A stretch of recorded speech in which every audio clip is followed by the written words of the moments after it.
desvios posturais e a técnica da biofotogrametria aplicada a diagnóstico de desvios. Essa é a série do Training Foco que chega hoje na sua videoaula 32. Dessa forma, nós temos 31 videoaulas anteriores a esta, extremamente informativa do ponto de vista de diagnóstico de desvios posturais via técnica biofotogramétrica. Se você está vendo esse programa hoje pela primeira vez, sugiro que visualize os programas anteriores, que irá ajudar muito a entender processos que nós vamos interpretar e analisar hoje.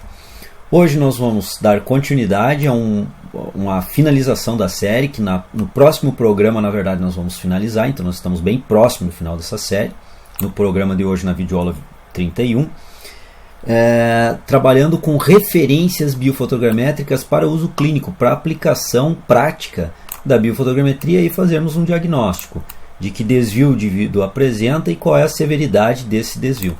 Então isso a gente já vem trabalhando nas últimas 5, 6 videoaulas, e na videoaula de hoje, logo depois da vinheta, eu darei continuidade a esse processo.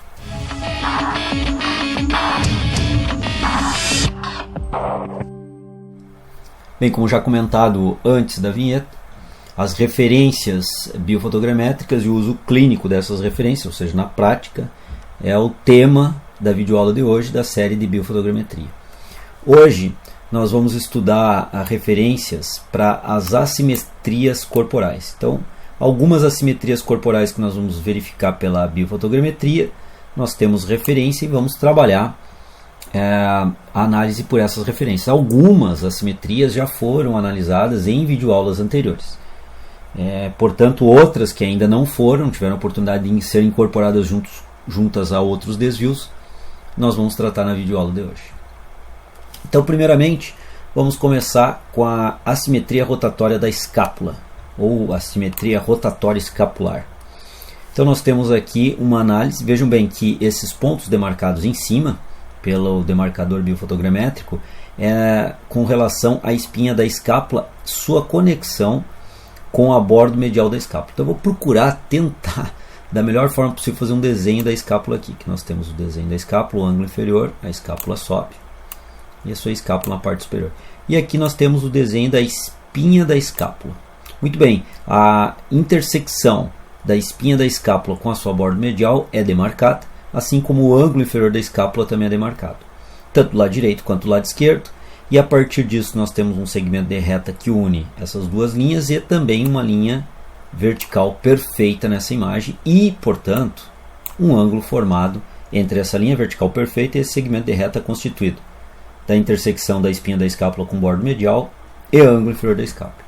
E a questão da simetria e assimetria é verificarmos o ângulo formado do lado esquerdo comparativamente com o ângulo formado do lado direito. No caso do indivíduo aqui, percebam que o ângulo formado do lado direito é 6,3, assim como o ângulo formado do lado esquerdo. Logo, a simetria produzida é de 0 grau. Uma simetria de 0 grau é considerado não assimetria, e sim simetria perfeita da rotação escapular. Uma rotação lateral escapular ou externa, que seria o movimento do ângulo inferior da escápula para fora, ou ainda uma rotação interna da escápula, que seria um movimento rotatório para dentro. Então, rotação externa, rotação interna da escápula. Então, percebam essa lógica de rotação escapular, e aqui nós temos uma simetria perfeita entre lado direito e esquerdo. Aqui nós já temos uma tendência de assimetria. Aqueles que nos acompanham nessa série sabem que valores de 0,1 a 1 grau caracterizam tendência de desvio e não desvios propriamente ditos. E no caso aqui nós temos uma assimetria de 0,8 graus, devido ao lado direito apresentar 2,9, o lado esquerdo 3,7. Então, entre os dois lados nós temos uma diferença de 0,8, uma assimetria que caracteriza apenas uma tendência de assimetria, já que o valor é de 0,8 graus de diferença entre lado direito e lado esquerdo. Aqui já temos um desvio leve, caracterizado como um desvio leve, já que os valores são de 1,1 a 2. Percebam que do lado direito foi encontrado um valor de 2,5 e do lado esquerdo um valor de 0,8. Portanto, entre direito e esquerdo há uma diferença de 1,7 graus. Essa é a diferença que caracteriza esse indivíduo como uma assimetria rotatória da escápula leve. Seguindo, Nós temos aqui, percebam bem o desenho, que nós já conseguimos identificar pelo desenho. Do lado direito 8,9 graus, do lado esquerdo 6,1, portanto uma diferença, uma simetria com relação à rotação lateral da escápula de 2,8. Esse valor caracteriza, portanto, como uma simetria moderada em termos de rotação escapular, entre o lado direito e o lado esquerdo, já que se encontra uma banda de modificação, numa janela de variação de 2,1 a 4, e todos os valores nessa margem são caracterizados como moderados.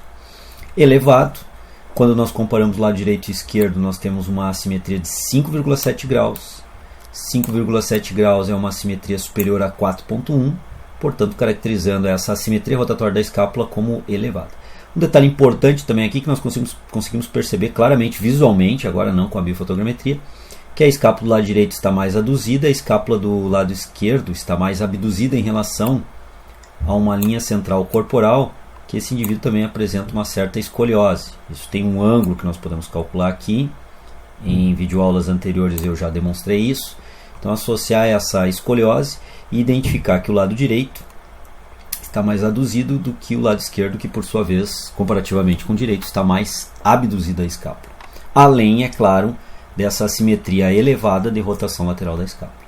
Aqui severa essa rotação. Percebam bem que o lado direito foi 5,1, enquanto que o lado esquerdo foi 21,6. 21,6 contra 5,1, gerando uma assimetria de 16,5 graus.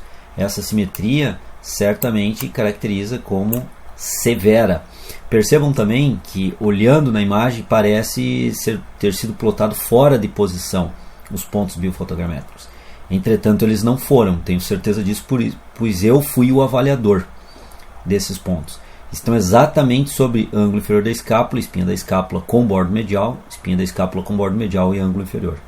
E esses processos de demarcação demonstram também que esse indivíduo tende a ter um certo grau de anomalia óssea com as escápulas, um certo grau de disfunção óssea dessas escápulas, o que poderia ser verificado com maior segurança através de uma radiografia dessa região escapular, para identificar exatamente, além dessa rotação assimétrica das escápulas, esses desenhos anatômicos ósseos bem distintos entre a escápula do lado direito e a escápula do lado esquerdo.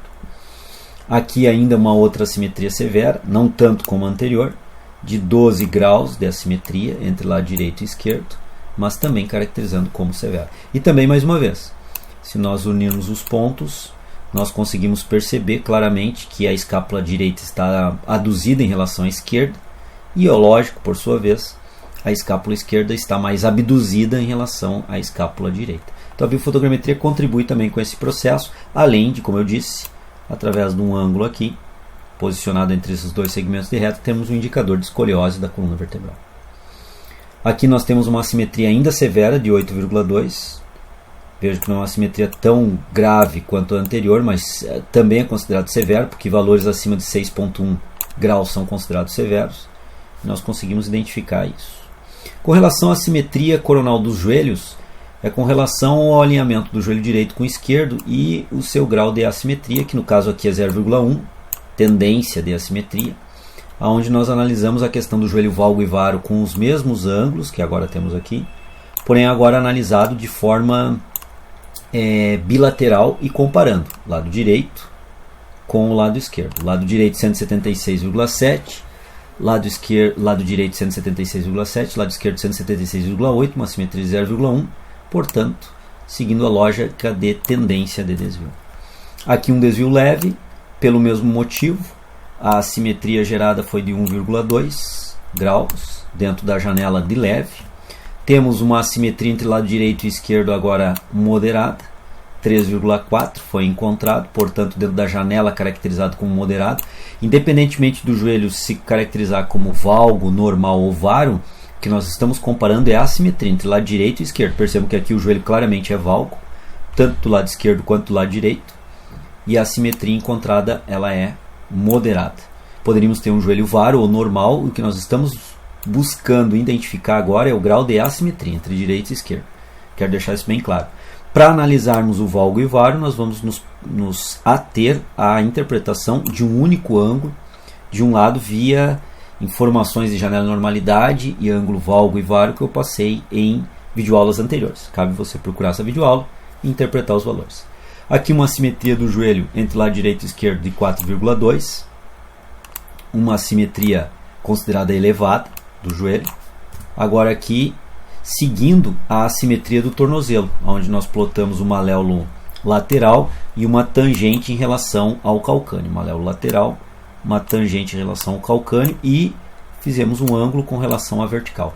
No caso aqui entre lado direito e esquerdo não houve diferença, 0 grau, portanto não é uma assimetria, e sim não é uma assimetria e portanto é uma simetria entre lado direito e esquerdo. E aqui nós passamos a ter uma tendência de assimetria pelo mesmo valor, vejam bem, e uma tendência de assimetria também na próxima imagem, só que agora 0,7. Então até 1 grau se caracteriza como tendência de assimetria do posicionamento do tornozelo entre lado direito e esquerdo.